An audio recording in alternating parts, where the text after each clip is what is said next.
না জানি তার কখন সাদা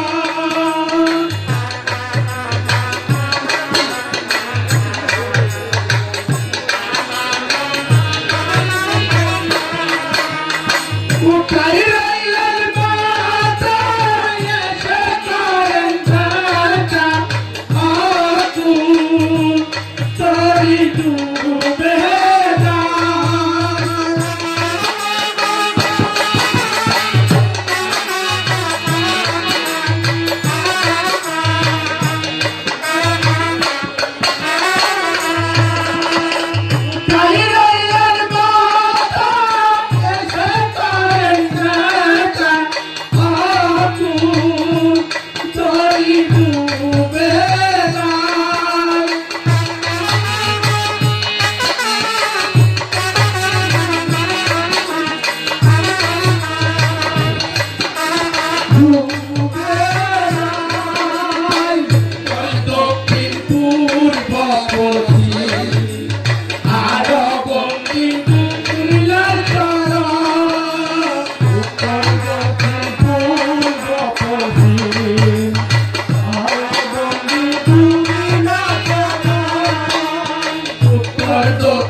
মহামন্ত্রী, আজ পর্যন্ত আমি আমার এই মনের কথা খুলে বলিনি।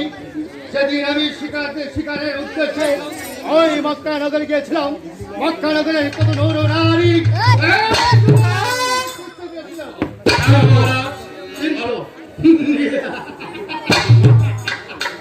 কিন্তু আব্দুল জব্বারের স্ত্রী জয়নব সে আমাকে দেখে গোপদক্ষতার বন্ধকে ওই আক্রমণে চলে গেল। সেই দিন হতে ইমাম হাসান হুসেন আমার পরম সত্য হয়ে দাঁড়িয়েছে। হাসানকে আমি 20 বারে হত্যা করেছি, কিন্তু তার ছোট ভাই হোসেন এখন পর্যন্ত জীবিত রয়েছে।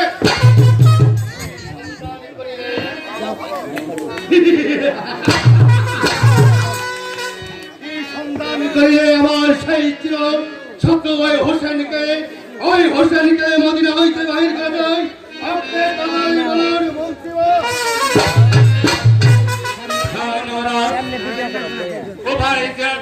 সাথে হোসেনের অত্যন্ত ভালোবাসা, যদি জিয়াদ বাদশাহ তার জন্য চেষ্টা করে তাহলে আপনার মনের বাসনা কার্য হতে পারে। সুন্দর কৌশল করেছেন মহামন্ত্রী মারওয়ান। আমি আপনার এই কৌশলে খুব আনন্দিত হয়েছি। আর মহামন্ত্রী মারওয়ান, আমার কথা আপনি শুনুন। আমার রাজ্যের প্রজারা যদি আমার স্বেচ্ছায় কর দেয় তাহলে ঠিক আছে, আর যদি আমাকে কর না দেয় তাহলে তাকে চাবুকের পরে চাবুক মেরে আমার রাত দরবারে রক্ষাক্ত করে তাদের কাছে থেকে কর আদায় করবে। হবে মহারাজ, যারা কর না দিবে তাদেরকে ধরে এনে এমন ভাবে বিচার করা হবে এই মন্ত্রের সবাই এসে এনে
দেবী জয় হোক, দেবী জয় হোক।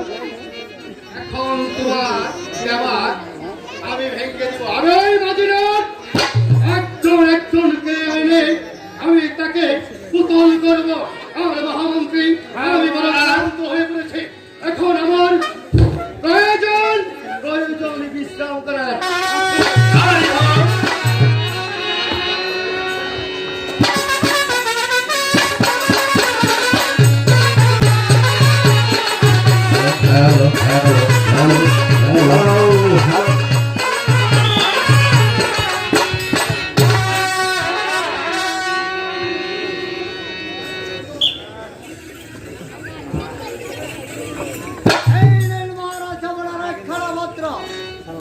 আমি চলিলাম।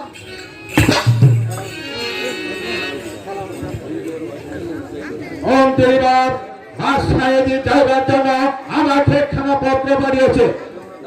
চলো আমরা এই মুহূর্তে দামেস্কে যাত্রা করি। চলুন জাহাজরা, আমরা এই মুহূর্তে দামেস্কে যাত্রা করি।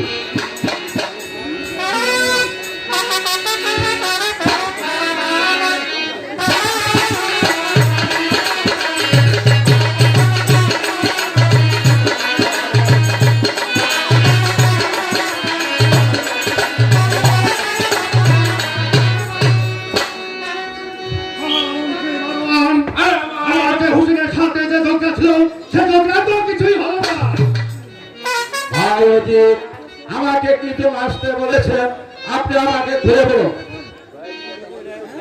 আচ্ছা জিয়াদ, আমার সেই হুসেনের সাথে যে ঝগড়া ছিল সেই শত্রুর বিনাশ তো কিছুই হলো না। আপনি যদি আমার চির শত্রুকে ওই হুসেন মদিনা হইতে পারে তাহলে তাবিজের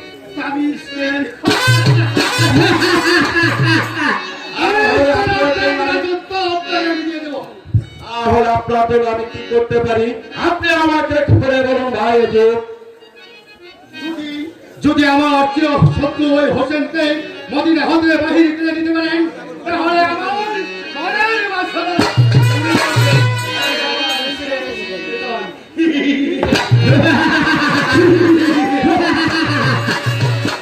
আচ্ছা মহারাজ,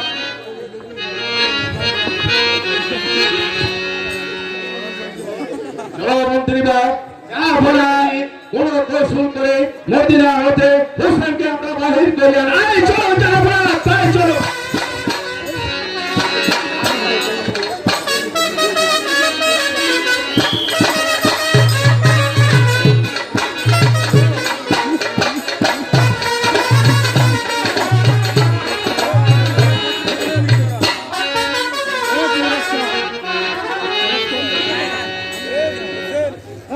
কোথায় কাছে কোথায় কাছে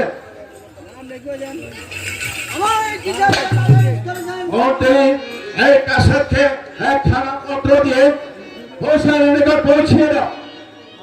কাছে তুমি একখানা পত্র নিয়ে হোসেনের নিকট পৌঁছে দিয়ে আসো।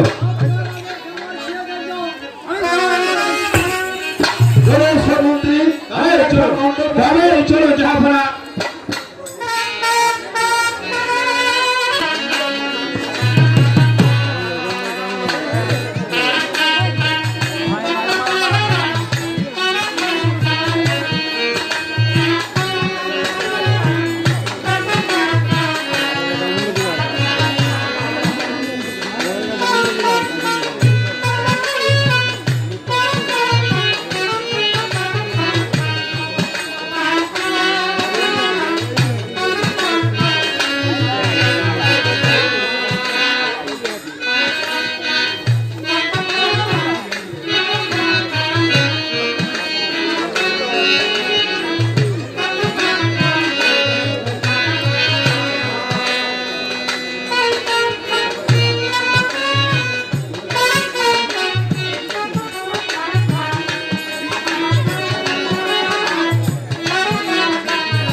ভাই মুসলিম আজ যেন কেন বারবার ভাইয়ের কথা মনে পড়ছি। ওই কাফের দিন বাগদানকে বিষ পানে হত্যা করেছেন। শৈশব থেকে এই আঙ্গিন আর কোথাও যেন সেই ভাই সাহেবের স্মৃতি ভেসে উঠেছে। ভাই মুসলিম আর বিলম্ব না করি আমরা এই মুহূর্তে দাদাবি রওজায় দিয়ে ভাইজানের আত্মার মাগফিরাত কামনা করি।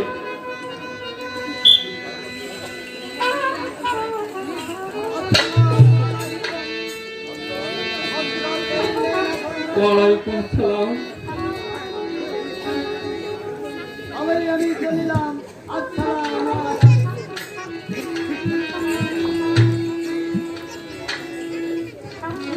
ভাই হোসেন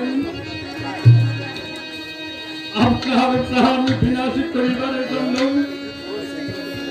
এদিকে বহু চেষ্টা করিতেছে।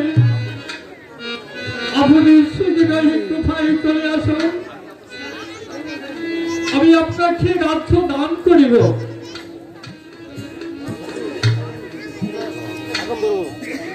হযরত না হযরত, ওই কোথায় যাওয়ার কোনো প্রয়োজন নেই হযরত। আমি নিজেই যে দেখি ওই বাচ্চা যে আপনি গোসল করেছে তার সন্ধান ধরে আমি আপনার নিকট পত্র প্রেরণ করব। আমার হস্তের পত্র ছাড়া আপনার হস্তগত হইলে পত্র পাঠ বিস্তারিত করে আপনার যাহা ভালো মনে হয় তাই করিবেন হযরত। হযরত আমাকে আশীর্বাদ করিল হযরত। আমি তো ছুঁয়ে খাওয়া তোমায় পৌঁছাইতে পারি। ভাই মুসলিম আমি তোমাকে ওই গুহায় যেতে দেব না, তুমি কিছুতেই ওই গুহায় যেতে পারবে না। ভাই মুসলিম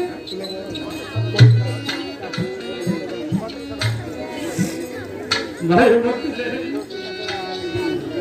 তুমি কি আমার হৃদয়ের স্পন্দন, তাই তোমাকে ছাড়া দিয়ে আমি আর মানব না। আমি তোমাকে কিছুতেই গুহায় যেতে দেব না।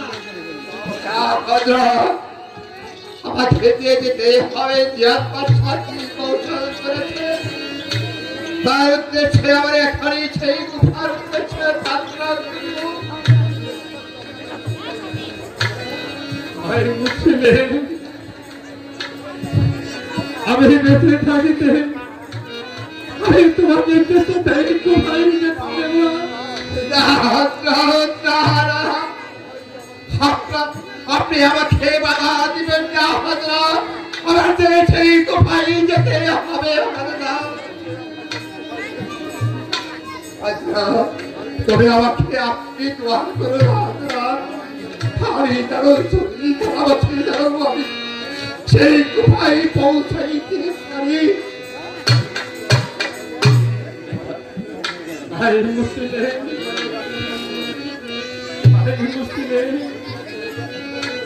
আমি তোমাকে আশীর্বাদ করি, তুমি তবে ভালোভাবে ওই কোথায় পৌঁছাইতে পারো। ভাই মুসলিম তোমাকে আমি ওই আল্লাহ রাসূলের হাতে তুলে দিলাম, তুমি তবে ভালোভাবে সেই কোথায়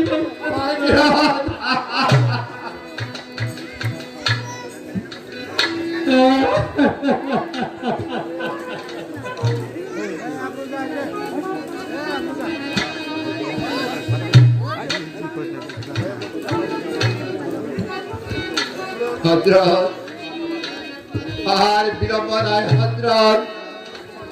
তাহলে আমি এখন গুহার উদ্দেশ্যে যাত্রা করিলাম। হে আমার মদিরাবাসী, হে আমার মদিরাবাসী, আমি যে এতদিন আপনাদের মাঝে ছিলাম এখন আমি আপনাদের মাঝ থেকে চলে যাচ্ছি। তারা আমার জন্য দোয়া করিবে, আমি যেন নির্বিঘ্নে সেই কোথায় পৌঁছাইতে পারি।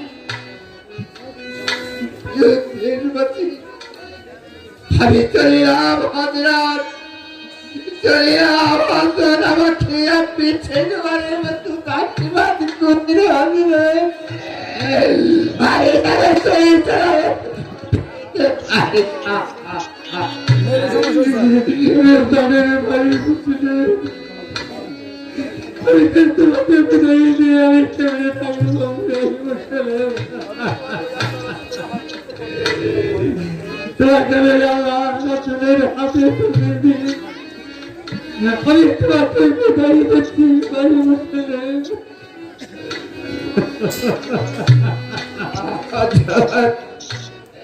আমার জন্য আপনি কোনো দুঃখ করবেন না হযরত,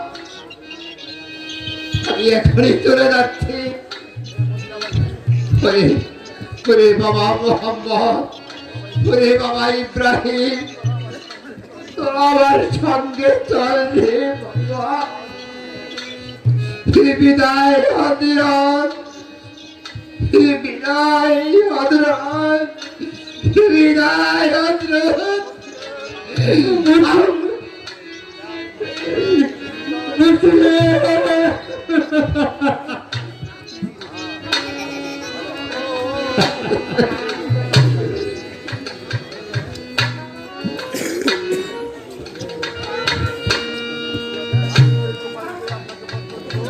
বিদায় হযরত, বিদায় দেশবাসী, বিদায় মদিনাবাসী, সকলেই আমার জন্য দোয়া করিবে, আমি যেন নির্বিঘ্নে তোমায় পৌঁছাইতে পারি।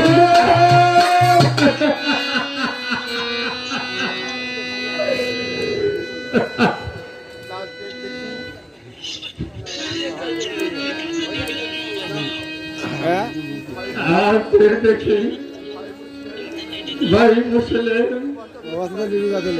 তোমাকে আমি বিদায় দিয়েছি। আমি তোমাকে বিদায় দিয়ে আমি কেমন সেদিকে থাকিব, তুমি যে একমাত্র ছিল আমাকে বিশ্রাম দাও।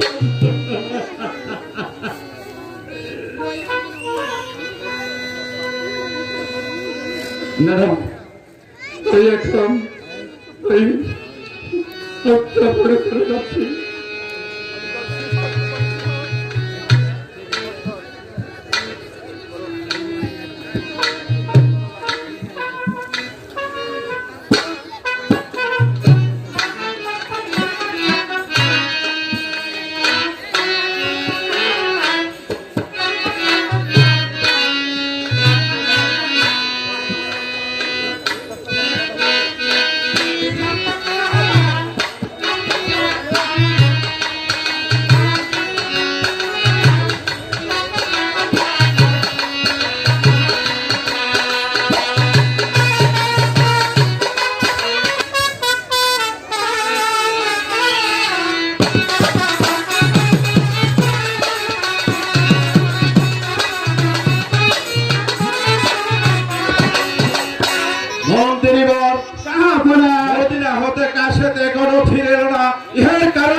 দিনের পর দিন চলে যাচ্ছে, সূর্যের পর চন্দ্র এসেছে, কিন্তু এখন পর্যন্ত কাছে ফিরে এলো না।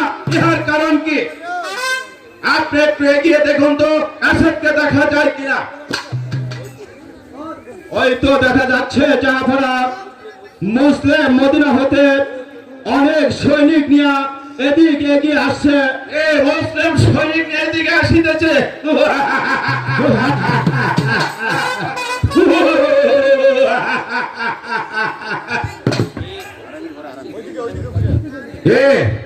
হুসেন না আসিয়া দুঃখ পারিবার কারণ কি? এটাই হচ্ছে আমার প্রথমকার পরীক্ষা।